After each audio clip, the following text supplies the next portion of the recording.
Question 15th of assignment chapter 3। Question यहाँ पर हमको एक ब्रिज दे रखा है, एक सर्किट दे रखा है, इसे मीटर ब्रिज कहता है। ये व्हीटस्टोन ब्रिज पे काम करता है। इसमें यहाँ एक रजिस्टर दे रखा है आर, यहाँ पे दे रखा है एस, यहाँ बीच में गैलोमीटर दे रखा है और ये पॉइंटर दे रखा है। इस गैलोमीटर में जीरो डिफ्लेक्शन आ रहा है, तो ये लंबाई L1 या L2। तो इसमें सोचो व्हीटस्टोन ब्रिज जैसा हो रहा है, एक रजिस्टर ये रहा, एक रजिस्टर ये रहा, एक रजिस्टर ये रहा, एक रजिस्टर ये रहा और बीच में गैलोमीटर में जीरो डिफ्लेक्शन। तो ये अपन ये बराबर ये अपन ये। तो इसका रेजिस्टेंस किसके बराबर होगा? R प्रोपोर्शनल टू L होता है, मतलब इसके रेजिस्टेंस को हम प्रोपोर्शनल L1 के इक्वल लिखना चाहें तो ऐसे लिख सकते हैं। R इसका रेजिस्टेंस अपॉन इसका रेजिस्टेंस बराबर इसका अपॉन इसका, और इसका रेजिस्टेंस L के प्रोपोर्शनल है तो ऐसे भी लिख सकते हैं R अपॉन L1 बराबर S अपॉन L2। L1 की वैल्यू हमें दे रखी है क्वेश्चन में 60 सेंटीमीटर पर, यहाँ पर रखेंगे तब यहाँ पे जीरो डिफ्लेक्शन आ रहा है, तो L1 हो गया 60।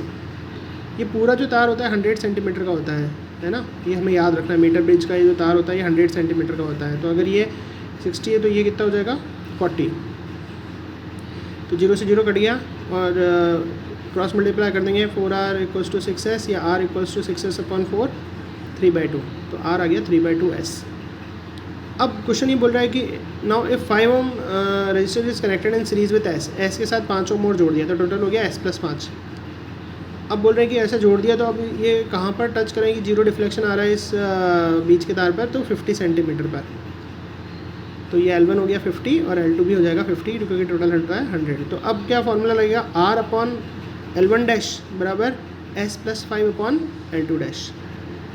बोल रहे हैं कि 50 पर बैलेंस हो रहा है मामला, 50 पर जीरो डिफ्लेक्शन आ रहा है, तो L1 और L2 दोनों 50-50 रखना पड़ेगा। क्यों? क्योंकि 100 होता है, अगर एक 50 है तो दूसरा भी 50 होगा। तो इससे R हो गया 50 से 50 कट जाएगा, तो R इक्वल्स टू S + 5। तो R एक तो 3/2S आया और एक R S + 5 आया, तो दोनों है तो R ही। तो इक्वेशन 2 और 3 से हम 3/2S को S + 5 लिख देंगे। S इधर आएगा तो माइनस का S हो जाएगा। अब एलसीएम लेंगे तो 3S - S हो जाएगा अपॉन 2, तो ये हो जाएगा हमारे पास